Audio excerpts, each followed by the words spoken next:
Welcome to Savage Minds. I'm your host, Julian Vigo. Today's guest is Fazi, an independent researcher, writer, and journalist based in Rome.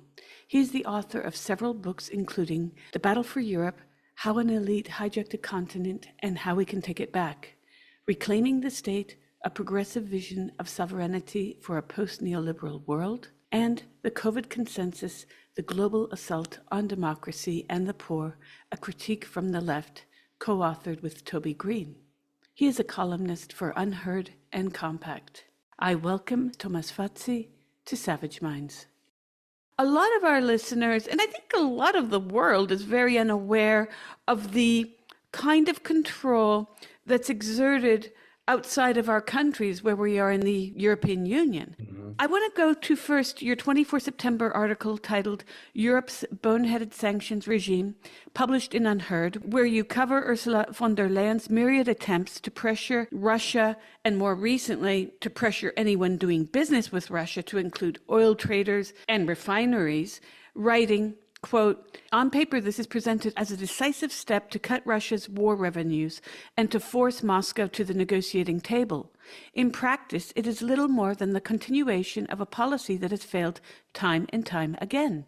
Russia has not been brought to its knees and has redirected energy flows elsewhere, while Europe has been crippled by higher prices and locked itself into a position of permanent dependence on the United States," end quote.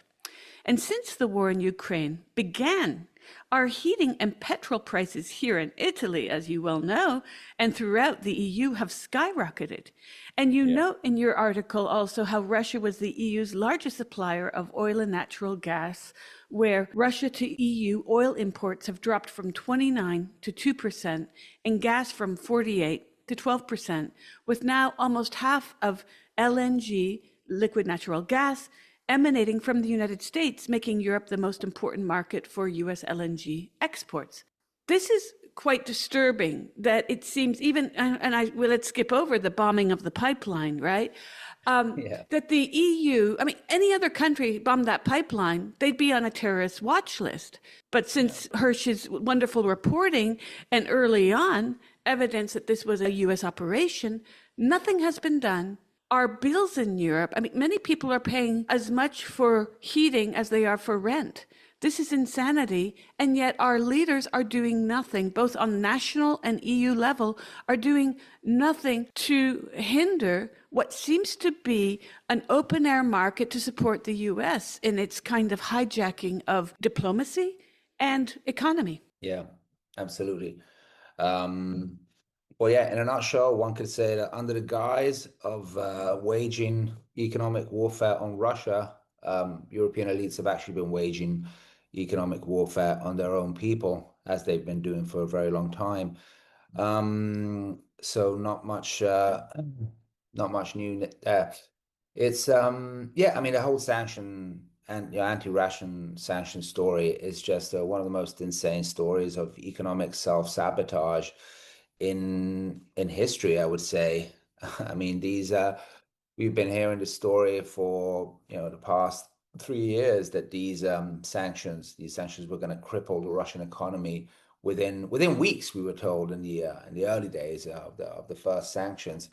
What has happened has been the exact opposite. Russia has weathered the sanctions very well, mainly because the West's ability to economically blackmail and harm other countries, especially large countries like Russia, has severely diminished for the simple reason that the West today accounts for a relatively small percentage of international trade.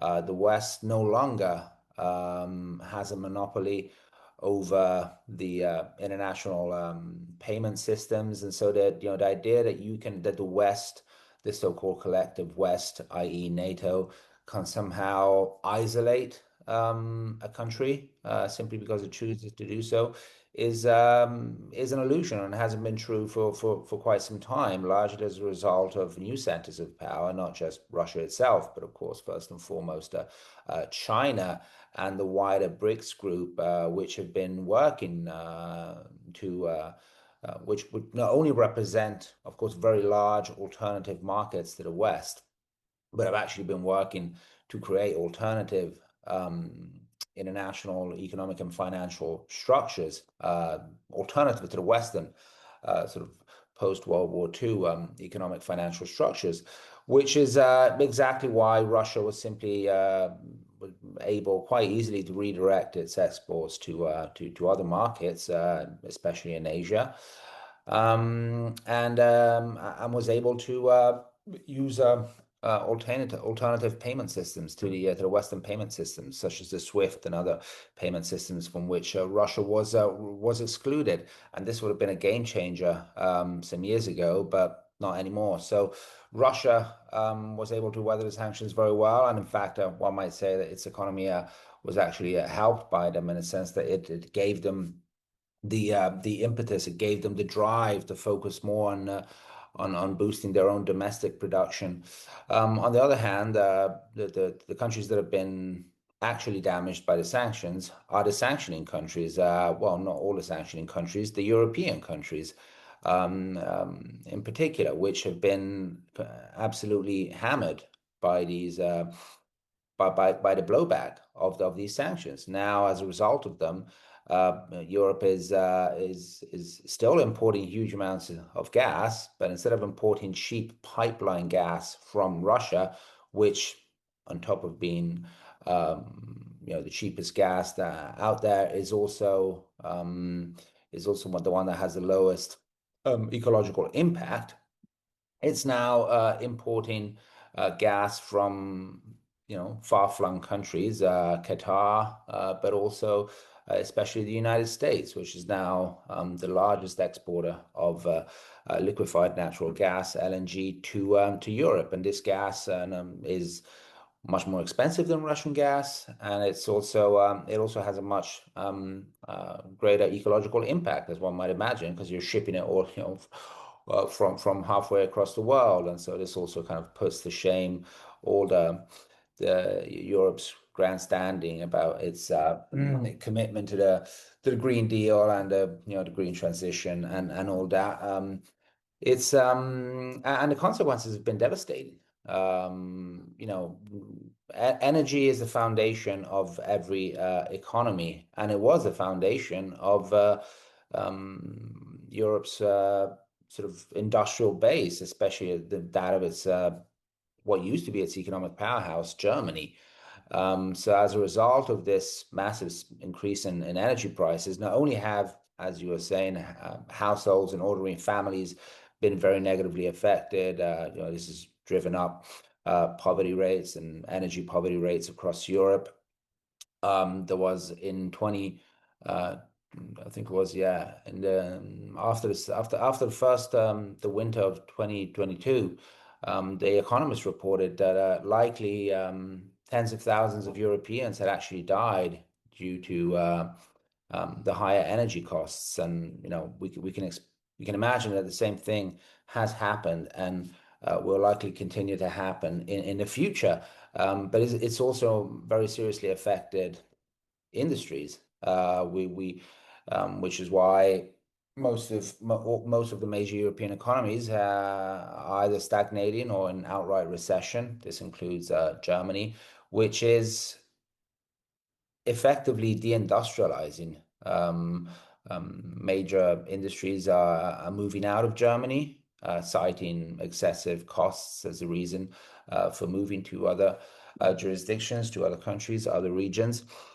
So Europe's industrial powerhouse is effectively collapsing. I think just last week or 2 weeks ago, Germany announced something like 150,000 layoffs across various industries. So it's been an utterly suicidal policy by all means, and I think it really sort of is very paradigmatic of the completely vassalized relationship that Europe has vis-a-vis the US these days. I mean, to some extent, it's always been subordinate to the US, but never has Europe been as vassalized, as subordinated to the US as it is today, because the only actor who's benefiting from this is the US itself. The US is now making huge amounts of money selling gas to Europe in place of Russian gas. They're the only actors that are benefiting from this whole story, and I think it really shows that European elites today they're they're not they have no conception of European interest, of the national interest of their own countries. They're proxies for American power and for the transatlantic power system more in general. I think once you understand this, then a lot of the policies that have been implemented in Europe over the past few years suddenly become easier to explain. And just to conclude, this also includes the truly insane approach to the Nord Stream bombing, which you mentioned yourself. This was the worst act of industrial and ecological terrorism in European history. It was clearly carried out, if not with direct, if not directly by U.S. operatives. It was certainly carried out with the green light of the U.S. And indeed, I would say of other NATO countries. Now, I mean, the official story now is that Ukraine did it, and not just rogue operatives, which were operating sort of unbeknownst to the Ukrainian government, but according to um, stories that have come out in mainstream American papers, such as the Wall Street Journal and other newspapers. In fact, the Ukrainian government was aware of this plan, and so to the extent that we know that the Ukrainian government, the Ukrainian regime, is effectively a client regime, a proxy regime for the United States and for NATO, we can take it for granted that, of course, the US and NATO establishment knew about this.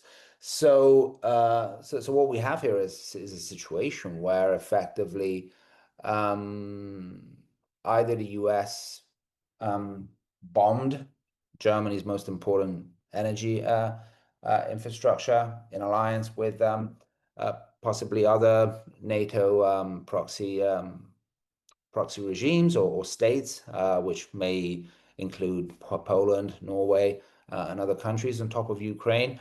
Or Germany might have actually been in on it all along, because we also have evidence, but that in fact, um, West the U.S. intelligence services had in fact also alerted Germany that a plan of this kind was underway, at least according to to the official narrative. So it's really quite insane what we've seen, and today we see, um, of course, the whole story has been swept under the rug. There has been no serious investigation into what happened. Now there's a bit of a so I would say largely the fake investigation being carried out by the German authorities, which is kind of going down the path, the path of the rogue Ukrainian divers story, and is trying to, I think, frame the events in that in that sense. But the reality is that no serious investigation has been done, and that's probably because everyone knows the answer. So no one wants to get to the bottom of this, because everyone knows that ultimately this is something that was carried out by the US with the help of a number of proxies, and it's the most blatant example, I think, of what the whole purpose, or what was one of the main reasons, from the US perspective, for deliberately triggering the war in Ukraine. And this is an important point. I mean, there's a lot of debate about whether the war was provoked or not by NATO. I mean, I think it's sort of almost universally accepted by anyone who knows the history that this war was provoked by NATO through NATO expansion and Ukraine's de facto integration into NATO structures. But the question is, was the war, what did they inadvertently provoke Russia, or did they deliberately provoke Russia? And I think the answer is the latter. I think there were elements within the transatlantic establishment and U.S. establishment that wanted this war, which is why they deliberately provoked Russia, knowing full well what the consequences of their actions would be. And one of the reasons was, yes, of course, to weaken and, as they say, bleed Russia, which that hasn't worked out as well as they would have hoped. But I think another reason, especially from the US perspective, was to drive a wedge between Europe and Russia, and especially Germany and Russia. The strengthening of geoeconomic and geopolitical ties between Europe and Russia has always been one of America's greatest fears. This goes all the way back to Mackinday's theory about the heartland. If a Eurasian geopolitical bloc should emerge, that would put that would be devastating for the seafaring nations such as the US is, and so it's always been a geostrategic imperative for the US to stop this Eurasian alliance from emerging. But that is exactly what was kind of emerging as a result of the building of not just the Nord Stream 1, but then the Nord Stream 2 pipeline, with and the flourishing of energy and commercial ties between Europe and Russia. So this had to be stopped, and I think this was one of the reasons why this war was triggered in the first place. And so to separate Europe from Russia for good, not just in economic and energy terms, but in political and geopolitical terms more in general. And I think this objective has been completely and fully achieved by the US with the help of its local European proxies, which now are effectively empowering virtually all European countries. Something that's interesting, because I used to live in Wuppertal, which is the birthplace of Engels. And when I was there were days I'd be out with my kids and the police would come towards us and they'd say, "You need to go back home. There's a protest coming." And I would say to them, "Oh, really? Like, I like to see protests, right?" And they're like, "No, it's the far right," And these were get the foreigners out of Germany protest. My children do not look like the, let's say, archetypical Germans. Yeah. We were stuck that first time this happened. We were stuck and we saw, and we weren't really in danger that moment or that day. But it is interesting how since the pipeline was exploded, since our gas prices went up with the beginning of the war in Ukraine, that the protests in Europe and in the UK recently with the Farage and Robinson manifestation in London a few weeks ago, that people are, on the one hand, they're rightfully demonstrating the loss of jobs. And a lot of the misrepresentation by the BBC of this being far-right racist, I disagreed with completely. I paid attention to independent journalists that were interviewing people. People in England are generally worried about how they're going to pay their food bills, not just their rent, how they're going to eat. The same thing in Italy, as I'm sure you know. And a lot of the political manifestations have been directed at the fear of immigration. Again, something that Marx and Engels directly address in their work over a century and a half ago. But how can this kind of obvious division, even Machiavellian schemes of trying to divide the people between nationals and foreigners, when the real issue is you've got von der Leyen and her posse who are striking it rich and making the art of the deal version 2.0 with Trump, who, as you know, when he got into office, made a lot of handshakes with people in agreement to, let's say, staying in NATO, getting European countries to pay more for their membership. And the Yeah. promise, of course, to end this war, I think he said within 24 hours, that hasn't happened. Obviously, Putin has a reason to stay in it. He knows he's winning this war. And why should he cede territory? There's a lot going on here. Oh, let's not forget the mineral deal with Ukraine.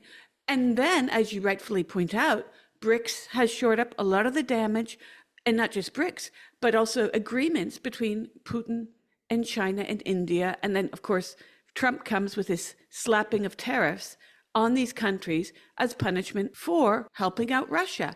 And the world is watching, just as we watched all summer or this past year as Israel bombs and attacks 7 different countries with no damage to them reputationally, no boots on the ground to protect Gazans, nothing. So the world is seeing that if you are Mugabe, you get ICC, ICJ, you get all these punishments. But if you are a Western power, if you are Israel, nothing happens. If you are the puppet of Zelensky, nothing happens. This is astonishing to me. And then the foreigners are the ones who get blamed for this, because a lot of people who are unable to pay their food bills are working several jobs, don't have the time to read the media. They're easy captives to ideological Machiavellianism. Yeah. It's really quite astonishing, what has happened over the past 3.5 years. And I think in a way we'll look back to the war in Ukraine, as what really kickstarted, I would say, a dramatic acceleration in the decline of Western power, the decline of the collective West, of Western hegemony. So in a way, it will have resulted, and is already resulting in the opposite of what this war was supposed to achieve from a Western perspective. I mean, if the aim was to shore up Western power, contain Russia, contain other emerging powers, and I think this was one of the um, rationales behind this war from a U.S. Western perspective. Well, clearly, um, those goals have not been achieved. In fact, the opposite has been achieved. There was the West spoke of isolating Russia at the start, short right after the invasion. The need to isolate Russia, not just economically, but geopolitically. In fact, the exact opposite has happened. We've seen Russia strengthen its relations with pretty much all non-Western countries, first and foremost China, but also India, many countries in South America, in Africa.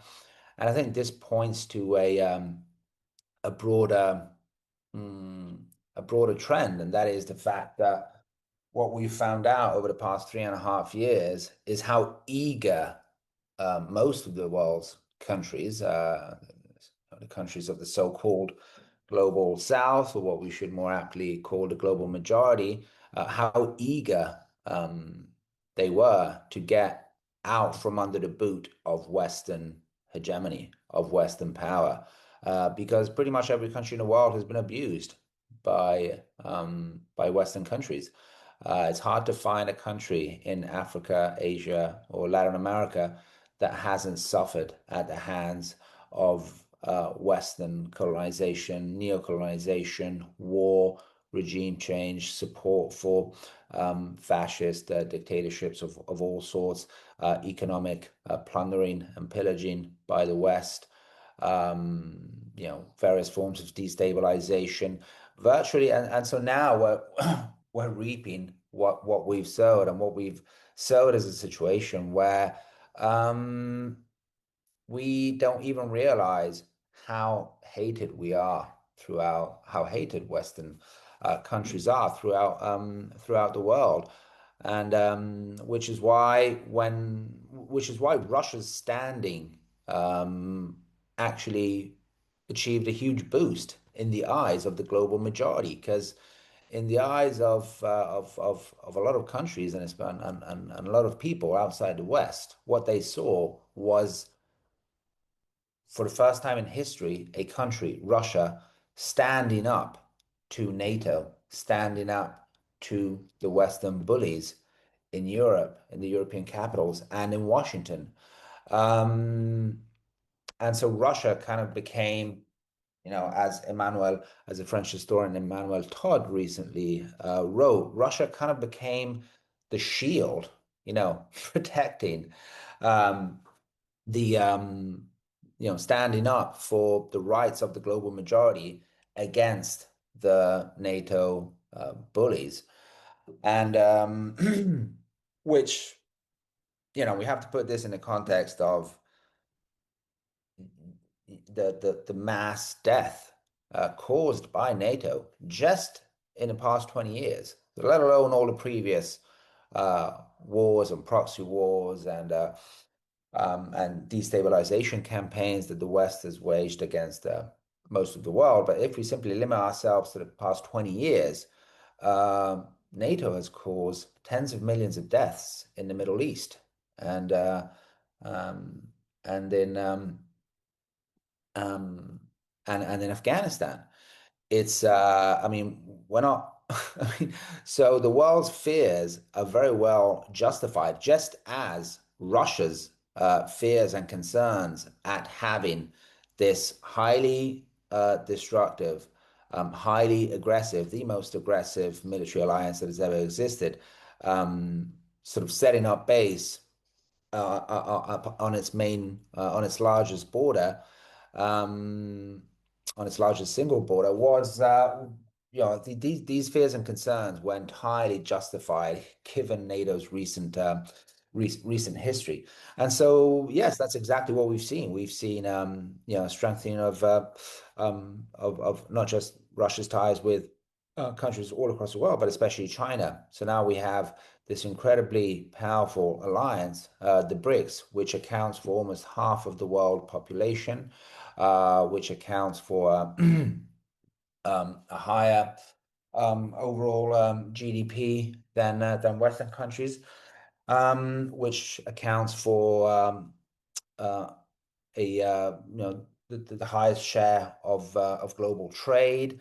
So really, we have become we have marginalized ourselves. We have isolated, the West has isolated itself from the rest of the world, effectively. That's what's happened. And then came the genocide in Gaza, which of course gave even further impetus to this trend, because now not only uh, not only have other countries, um, not only are other countries watching the West,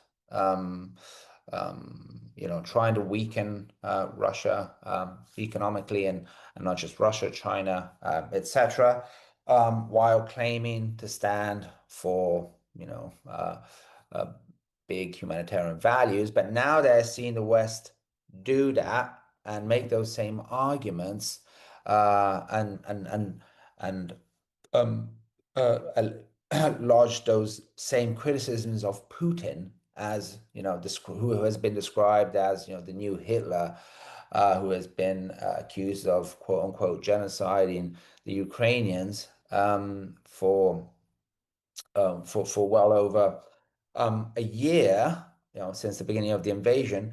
And now other countries have to watch all this while the West is, actively enabling militarily, economically, politically, and diplomatically an actual Mm-hmm. genocide, Mm-hmm. a mass slaughter, an industrial scale mass slaughter, unseen in, in decades, unseen, almost unparalleled in modern history.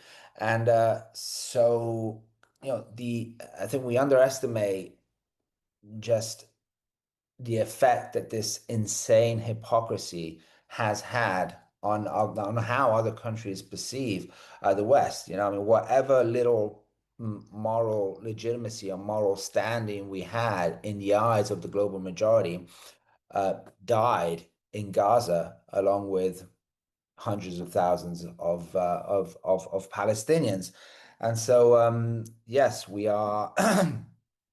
It's and this insofar as the sort of geopolitical dynamics are concerned, and of course, then, as you were saying, the domestic, the, the sort of internal repercussions within the West have been devastating. I think much. So now we have a, a situation where many Western countries are riddled by internal social and economic strife and political strife. It's we see sort of so-called populist and anti-establishment movements spring up everywhere. Some of them organized in parties. Of them manifesting simply as um, sort of civil society movements or protest movements. But yes, I mean they all have one thing in common. Their reaction to the material devastation that that these policies have caused, not just in other countries, but within Western countries as well. The citizens of Western countries have been just as much the victims of these neoliberal, neocolonial policies as as people in other countries have been, because we have all, both Western citizens as well as the citizens of the rest of the world, have all been sort of the victims of this top-down class war, which has been waged by which the Western oligarchies, the Western elites have been waging for a very long time, and now the chickens are coming home to roost. The economic devastation, and not just the economic devastation. I mean, this is also a wider cultural and spiritual devastation, I would say, because what when you ravage entire communities, then you have a collapse of meaning on a deeper level as well. And so what you have now are people who are very angry about the the sort of day-to-day economic conditions that they're in, but I think they're also very confused and afraid by the complete collapse, the complete collapse of any sense of direction in society, any sense of a deeper meaning within Western societies. And so this creates reactions of all kinds, and of course the elites will try to direct those grievances against anyone but themselves, and of course this includes foreigners and immigrants. That said, I think there's I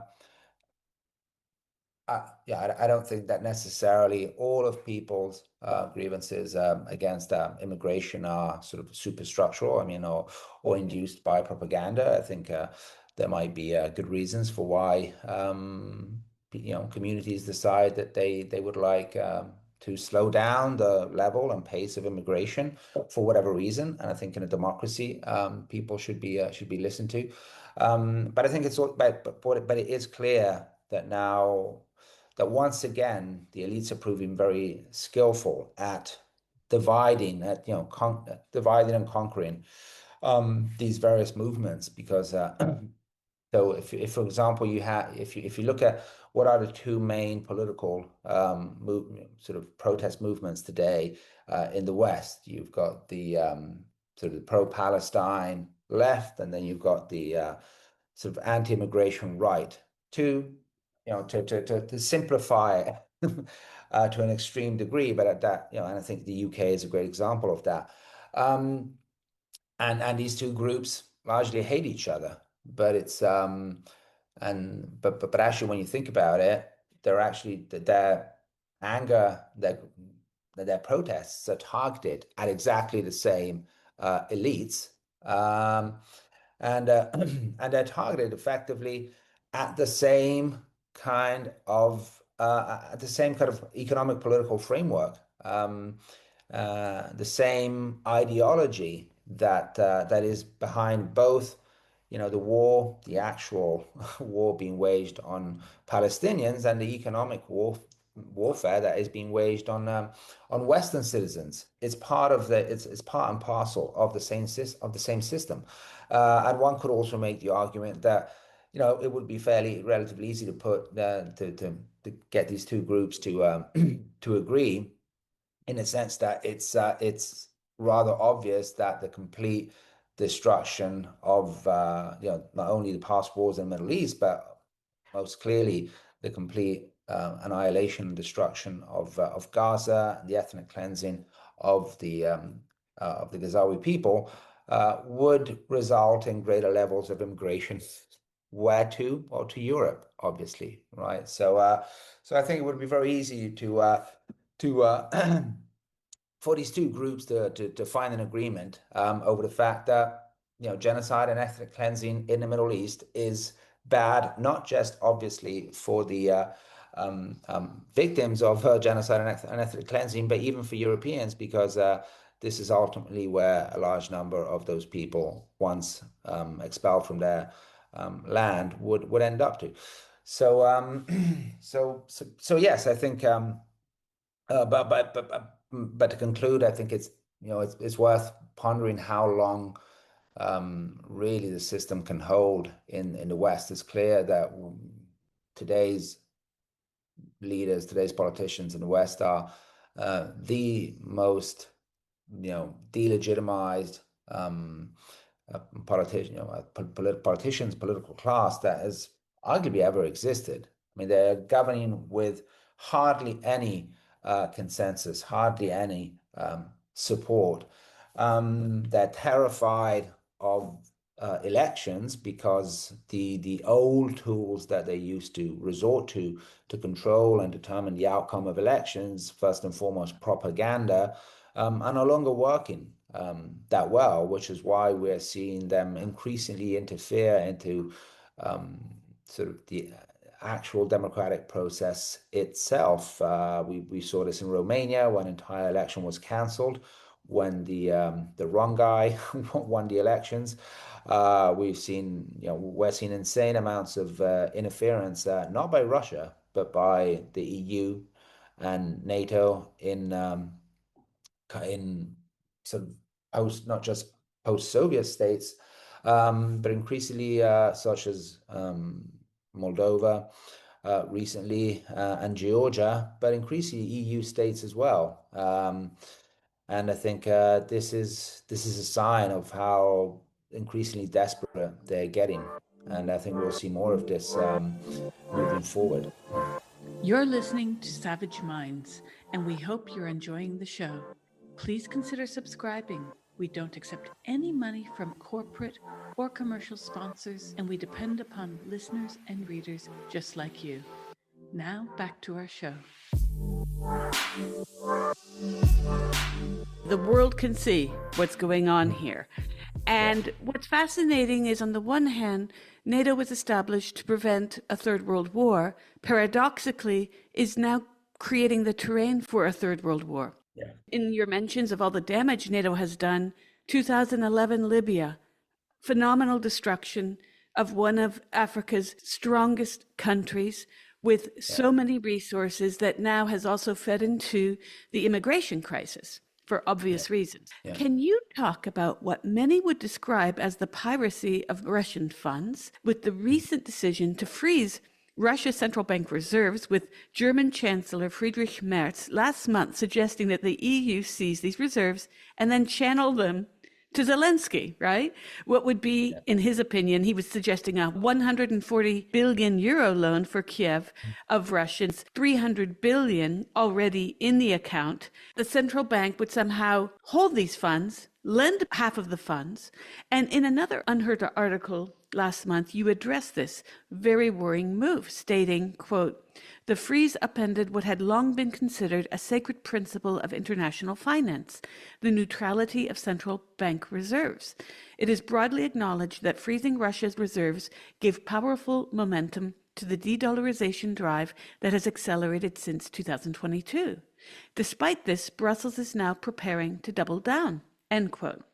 So the world is watching the craziest crap happen these last years, between the lack of sanctions against Israel for its military strikes on half a dozen countries, in addition to the genocide in Gaza, then the destruction of a Venezuelan boat, which the White House says it killed 11 drug traffickers, also in violation of international human rights and maritime law, plus the evidence that's amounting that there were no drug traffickers on that boat. Anyways, and then the world is watching this drama unfold where the West is now Dr. Evil. So after Israel's and the US's attack on Iran this summer, again, people saw that as a rewash, the ennesimo, as we say in Italian, right? The umpteenth rewash of the WMD lie that Iran was creating atomic weapons. All untrue, of course. And so people can see now that whatever the West does wrong, no accountability. And as I mentioned earlier, anyone else like Mugabe, oh my gosh, all of the US's what I call frenemies, people we once funded, and then, oh, now they're on the top watch list. And let's not forget Giuliani, hypocrisy that abounds between Giuliani being as late as mid-January on the U.S. State Department's most wanted list. I think there was 10 million, or was it 100? 10 million for the return of him. Then suddenly he's been rebranded, completely rebranded. It's almost like an 80s music video, but whatever. Now he's the BFFs who's rubbing shoulders with and having luncheons in December with top British officials.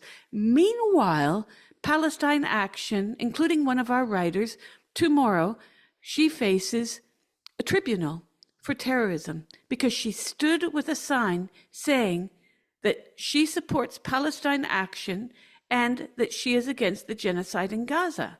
Surreal times, Thomas. Can you comment about this? Because the EU, on the one hand, is fomenting a new war and is stealing the funds of Russia under the auspices that it has the right to. And meanwhile, nothing is being done to the bad actors all over the place.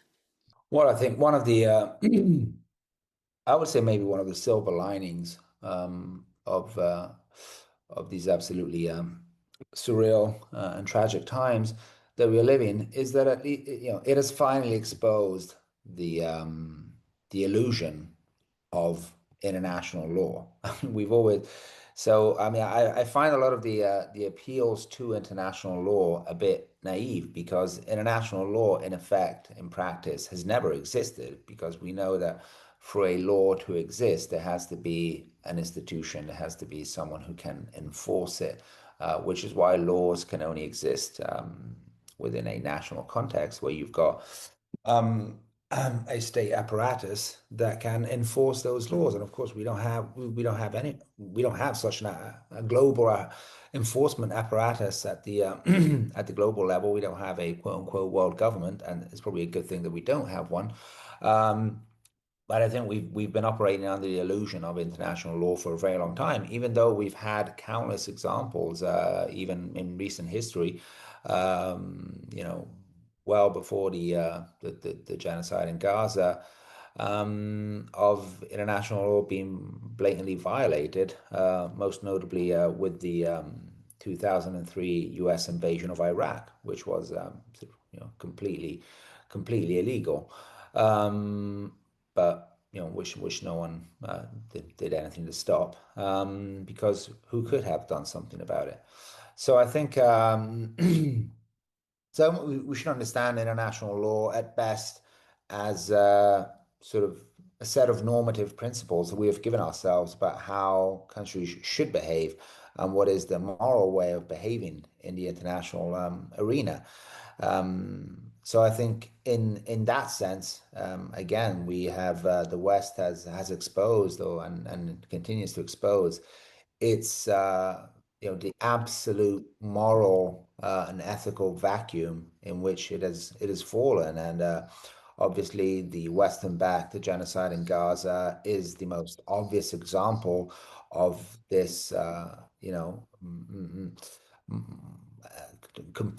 complete moral vacuum. But the war in Ukraine, in a way, is just as tragic. I mean, that's a war in which hundreds of thousands of people, yes, not civilians. It's there's very few civilians have died in that war. It's very much a conventional war between two armies, but the deaths of hundreds of thousands of soldiers on both sides is still a huge tragedy, and one that the West um, bears most of the responsibility for, not only for deliberately provoking this war, as I said earlier, but then for going out of its way to ensure the continuation of this war at every turning point where Ukraine and Russia might have had a chance of reaching a diplomatic agreement. The West stepped in to essentially cajole Ukraine into continue fighting. So we bear a huge responsibility for the death and destruction in Ukraine. And what's worse now is that we don't realize how dangerous this situation is, and how close we are to this potentially escalating into an all-out conflict between NATO and Russia. And yes, I think there's a complete uh, underappreciation of just how dangerous this situation is. And so, as great as it is to see so many people in Europe fill the streets to protest what is happening in Gaza, it's also kind of worrying and bewildering that no one is out in the streets protesting against the EU's and NATO's insane sort of escalatory policies against Russia. You mentioned the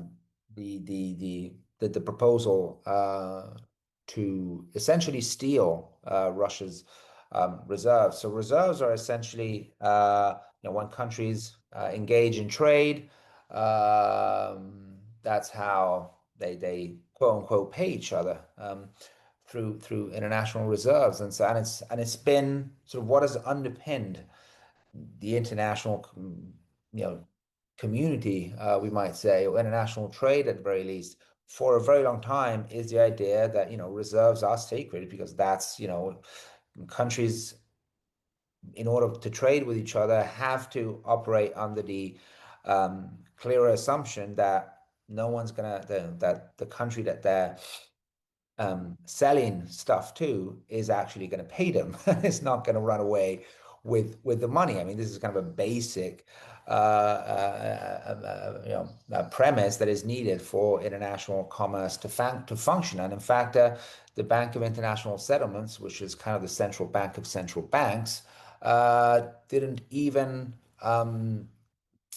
freeze Germany's assets, Germany's reserves, the reserves of the Central Bank of Germany during World War II. So, not even back then did we go this far. And I think this is, I mean, again, historians, I think, will look back to that fateful decision 3 years ago to freeze Russia's assets. So for now, they're only frozen, so we haven't actually used them. But even, which is what Merz and the EU is proposing to do now, to actually just outright steal Right. what is Right. Russia's legally and rightfully owned reserves, and use them to fuel the war against Russia. I mean, it's all pretty insane. But I think historians will already look back simply to the decision to freeze those assets and those reserves 3 years ago as one of the things that really um, gave a huge impetus to the ongoing process of de-dollarization that we're witnessing now, and global delinking from the Western financial structures. Because what that showed the world, again, is just the level of gangsterism that the West has stooped to.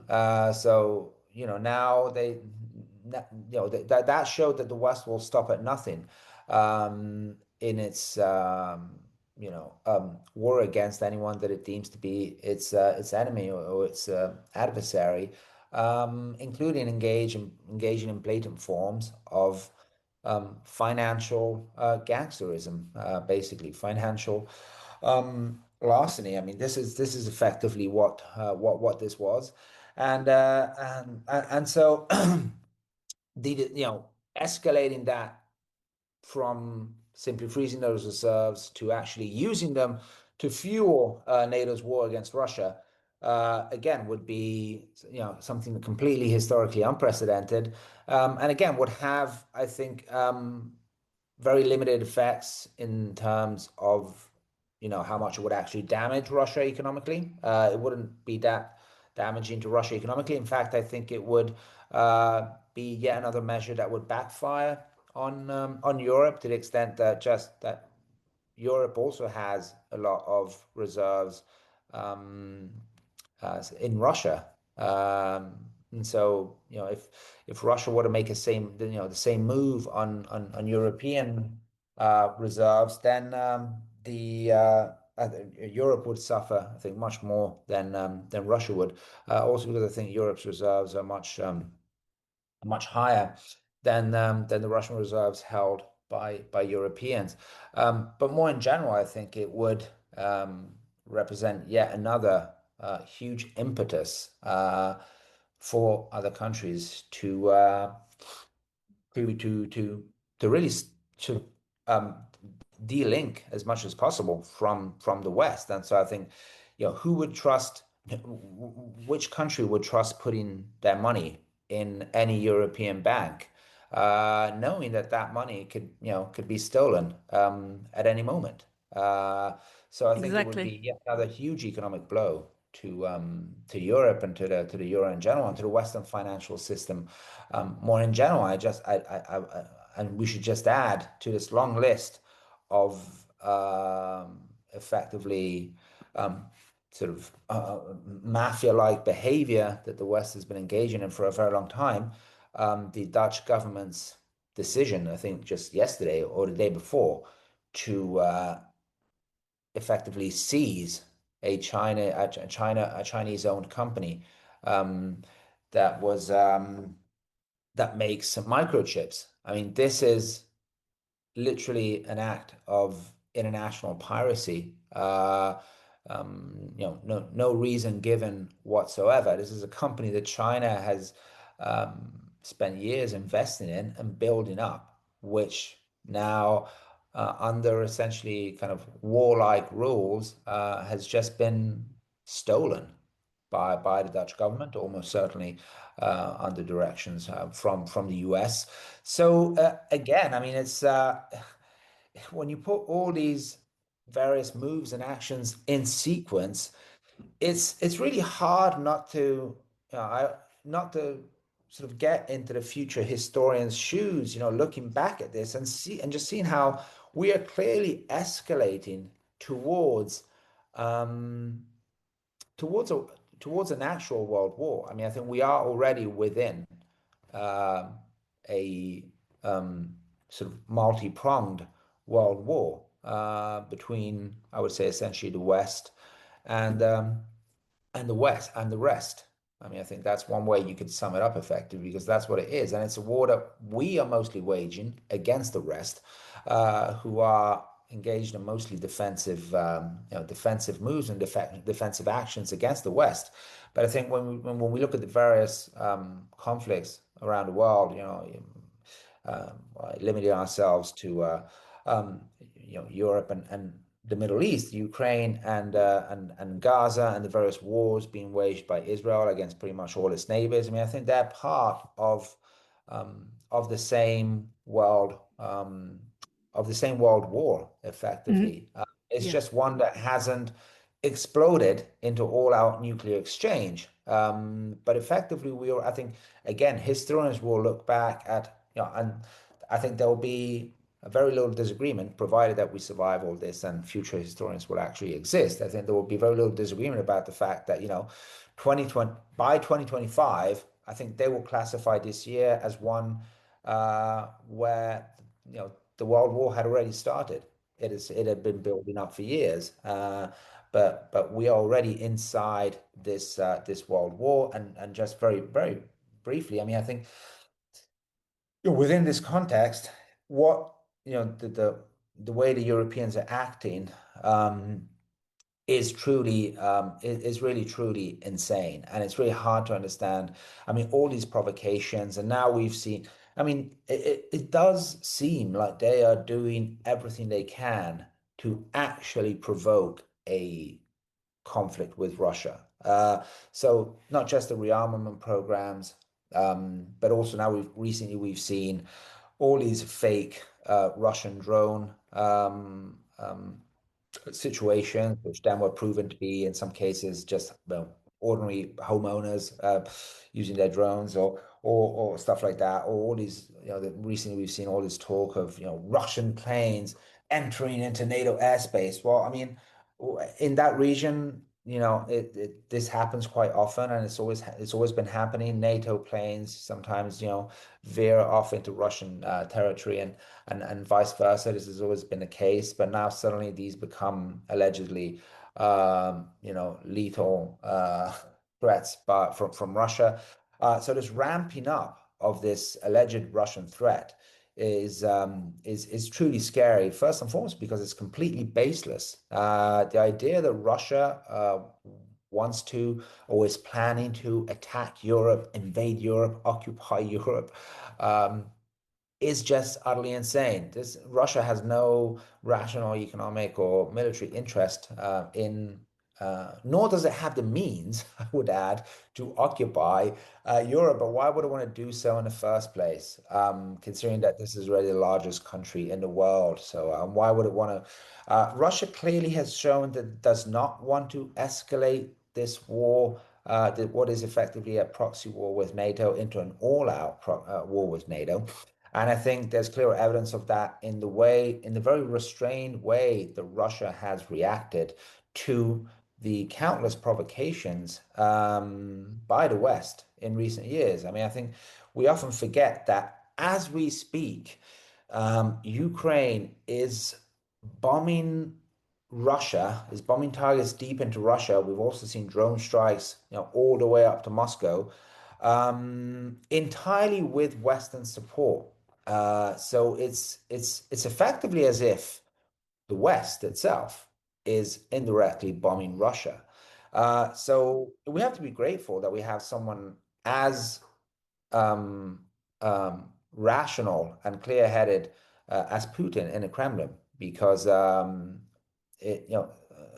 another leader more irrational than Putin might have reacted differently to what are effectively Western strikes into Russia. And now we see talk of the US giving long-range missiles, Tomahawks, to Ukraine. Honestly, I don't know what that could lead to, but it's a terrifying thought. But and so what we have is this ramping up of this fake Russian threat by NATO leaders to justify rearmament, but I would say more in general to justify the crackdown on democracy and these increasingly authoritarian policies that we've seen in recent years, including massive censorship and persecution of critical voices, not to mention the shutting down of elections, which I mentioned earlier, and all these manners of intervention within democratic processes are justified in the name of countering the quote unquote Russian threat and countering the quote unquote Russian interference. So if the Russian threat is no longer there, I mean, it would be much harder for European elites to justify these policies. And so the Russian bogeyman has become what justifies these increasingly authoritarian and anti-democratic policies in Europe. But of course, that still, I mean, I think even if European elites aren't serious about going to war with Russia, I think they're highly underestimating just how much um, these these provocations risk actually escalating into an actual war. So the question is, do they simply think that they can provoke Russia as much as they want because Russia will not retaliate, which is I think highly questionable, or are they actually aiming for a war with Russia? So the question is, just how what degree of crazy are they? But I think that's where we are more or less. One thing that has really troubled me was earlier this year, the whole Rearm Europe agenda that was pushed heavily by von der Leyen, that seems to also be part of the self-fulfilling prophecy to buttress its anti-war rhetoric. Then Meloni ironically criticizes this project such that it was sort of forced to rebrand itself as Readiness 2030, which sounds more like a Star Trek episode at this point. So I go to the European Commission's website, where they have slyly not mentioned the branding change. They just incorporate both titles, and they say the European Commission's Rearm Europe Plan stroke Readiness 2030, presented in March 2025, proposes to leverage over 800 billion in defense spending through national fiscal flexibility. I love that word, flexibility. A new 150 billion loan instrument, SAFE, for joint procurement, potential redirection of cohesion funds, and expanded European Investment Bank support. So they go, it's a longer PDF on its site. But what I find amazing about this is that, again, as you mentioned, all these protests about Gaza, wonderful. I'd like to see protests about this craziness of Rearm Europe, in addition to von der Leyen's presence. She is highly criticized by many people here. Just an example, Bulgaria's former interior minister, Rumen Petkov. He calls her a thief. She's also a fraudster, a symbol of corruption and death in the EU. He's very succinct in his words. But a lot of people distrust von der Leyen and have pointed to her misdeeds prior to taking on the role as head of the EU. And she's not also directly elected by the people here, so many people have issues with her popping up at a G7 meeting. Who voted her in the room? Obviously, she was voted by the EU parliamentarians, but this isn't enough to sustain what she's been doing. Yeah, absolutely. I think it would be kind of a mistake to focus too much on the character of von der Leyen herself. She's just a symptom of of a wider problem, and the wider problem is the European Union itself. And I must say, it's been very disappointing these past 10, 15 years, um, how to see how lonely it was for us on the left that have been criticizing the European Union for a very long time, precisely exposing the issues that you were talking about, criticizing the profoundly anti-democratic and technocratic nature of the European Union and its threat to the sovereignty and self-determination of European peoples and European countries, and ultimately to democracy itself. The European Union is effectively an empire. It's an empire that's ruled by a center that is completely immune to any form of democratic pressure, and it's effectively it's not that different from I would say it's very much a prototype of almost modern quasi dictatorship, because effectively we as citizens there's little, if anything, we can do to change the policies that are decided at the European level.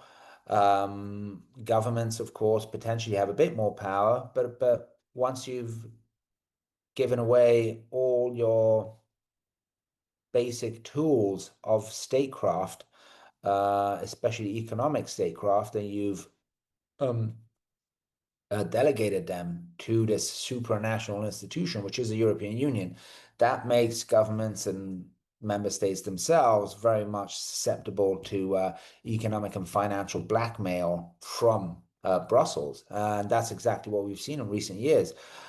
Tools of economic and financial warfare being waged against any country that dared not to toe the line. So it's been very the European Union has been very problematic for many years, and unfortunately, a lot of people on the left failed to see that, leaving the ground of the anti-EU critique largely to the right. One of the many sort of strategic mistakes that the left has done in recent years.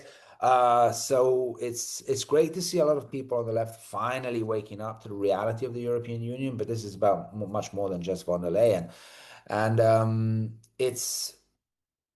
now I would say the threat that the European Union represents is today greater than ever, to the extent that now it's not just about the European Union interfering in the economic affairs and in the democratic processes of countries, but as a result of the de facto fusion between the European Union and NATO and the NATOization of the European Union, this effectively means that now the European Union has turned into a quasi-military dictatorship, where anyone who dares to go against NATO's policies will be subjected to those tools of financial and economic pressure that I mentioned earlier. So, which is why it risks being incredibly hard reversing this warmongering trend in Europe today. But yes, I mean, this is the Bulgarian politician's description of von der Leyen is perfectly apt, and I think but it's also a reminder of the extent to which the European Union is far from being a counterweight to American power, is actually a proxy for American power. I think this is another illusion that a lot of people harbored on the left in Europe, that the European Union needed to be supported to provide a counterweight, an alternative to American power. This was never the case. The European Union was always built as an extension of American power, and we are seeing that today. So I think this is why the situation is so explosive in Europe today, because we're within an institutional architecture that is that is led by, I would say, pretty insane politicians. I mean, I think, of course, they've got their own rational, strategic reasons for doing what they do, but I think there really is an element of irrationality, or at least sort of detachment from reality in a kind of Freudian sense, which is incredibly dangerous, while at the same time, yes, we find ourselves within a system that provides very little institutional tools for redressing or changing these politicians, for removing these politicians, and for changing these policies. So it will require a huge amount of sort of pressure from below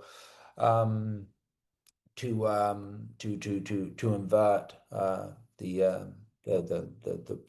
that incredibly dangerous trend that we're on.